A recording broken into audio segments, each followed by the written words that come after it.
Getting out into the great outdoors is beneficial for your overall health, and my next guest takes this to a whole new level.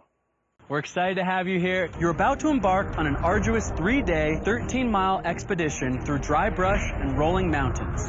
Day 1, you'll be navigating all-terrain vehicles, scrambling up a 3-story boulder, and climbing over 1,200 feet to reach your camp for the night.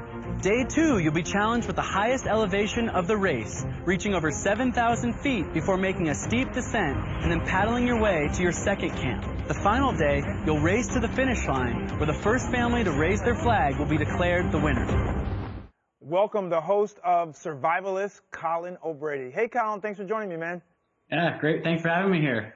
First of all, you are a world record holder for a lot of stuff. Tell me some of them.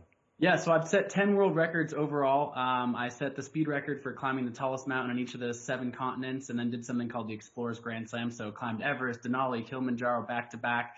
Probably maybe most known for being the first person in history to cross Antarctica solo, unsupported and completely human-powered. Was the first person ever to Snapchat from the summit of Mount Everest. I also crossed Drake Passage in a rowboat, so no one ever rowed a boat from the southern tip of South America to Antarctica, a tiny little rowboat, no motor, nothing like that. So I've had my fair share of adventures in the wild, indeed. Okay, now hold on for a second. So let's go back to Everest. People hear about climbing Mount Everest, and they just think, well, you just got to be tough and have great endurance. It is so much more than that. There's strategy. You are always vulnerable to weather as to whether or not you can go up. It is freezing cold. Talk about that experience. Yeah, you know, climbing Everest is intense, and I ended up in what's called the death zone. Above 26,000 feet is an altitude where the human body can't survive for very long, and I didn't know it at the time, but 3 people actually on the mountain that day actually passed away on the exact same day. Not people that I knew or were climbing with, but it kind of, you know, in a real way puts into perspective the real risks that are up there. Absolutely. So how do you prepare for something like this? I mean, you talk about climbing Everest, you rode that boat.